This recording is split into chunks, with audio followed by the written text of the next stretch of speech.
एक स्थान पर एक ब्राह्मण और उसकी पत्नी बड़े प्रेम से रहते थे, किंतु ब्राह्मणी का व्यवहार ब्राह्मण के कुटुंबियों से अच्छा नहीं था। परिवार में कलह रहता था। प्रतिदिन के कलह से मुक्ति पाने के लिए ब्राह्मण ने माँ बाप भाई बहन का साथ छोड़कर पत्नी को लेकर दूर देश में जाकर अकेले घर बसाकर रहने का निश्चय किया। यात्रा लंबी थी। जंगल में पहुँचने पर ब्राह्मणी को बहुत प्यास लगी। ब्राह्मण पानी लेने गया।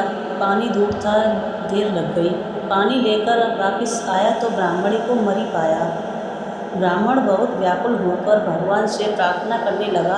उसी समय आकाशवाणी हुई कि ब्राह्मण, यदि तू अपने प्राणों का आधा भाग इसे देना स्वीकार करे तो ब्राह्मणी जीवित हो जाएगी। ब्राह्मण ने यह स्वीकार कर लिया। ब्राह्मणी फिर जीवित हो गई। दोनों ने यात्रा शुरू कर दी।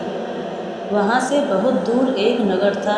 नगर के बारा में पहुंचकर ब्राह्मण ने कहा, प्रिय, तुम यहीं ठहरो, मैं अभी भोजन लेकर आता हूँ।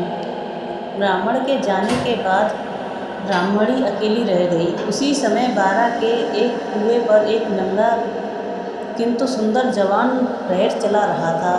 ब्राह्मणी उससे हंसकर बोली, वह भी हंसकर बोला। दोनों एक दूसरे को चाहने लगी। दोनों ने जीवन भर एक साथ रहने का प्रणय कर लिया। ब्राह्मण जब भोजन लेकर नगर से लौटा तो ब्राह्मणी ने कहा, यह नंगा व्यक्ति भी भूखा है, इसे भी अपने हिस्से में से दे दो। जब वो वहाँ से आगे प्रस्थान करने लगे तो ब्राह्मणी ने ब्राह्मण से कहा, इस लंगड़े व्यक्ति को भी साथ ले लो, रास्ता अच्छा कट जाएगा। तुम जब कहीं जाते हो तो मैं अकेली रह जाती हूँ, बात करने के लिए भी कोई नहीं होता। इसके साथ रहने से कोई बात करने वाला तो रहेगा। ब्राह्मण ने कहा, हमें अपना भार उठाना ही कठिन हो रहा है, इस लंगड़े का भार कैसे उठाएंगे। ब्राह्मणी ने कहा, हम इसे पिटारी में रख लेंगे। ब्राह्मण को पत्नी की बात माननी पड़ी। कुछ दूर जाकर ब्राह्मणी और लंगड़े ने मिलकर ब्राह्मण को धोखे से कुएं में धकेल दिया। उसे मरा समझकर वे दोनों आगे बढ़े। नगर की सीमा पर राज्य कर वसूल करने की चौकी थी। राजपुरुषों ने ब्राह्मणी की पटारी में को जबरदस्ती उसके हाथ से छीनकर खोला तो उसमें वह लंगड़ा छुपा था। यह बात राज दरबार तक पहुंची। राजा के पूछने पर ब्राह्मणी ने कहा, यह मेरा पति है।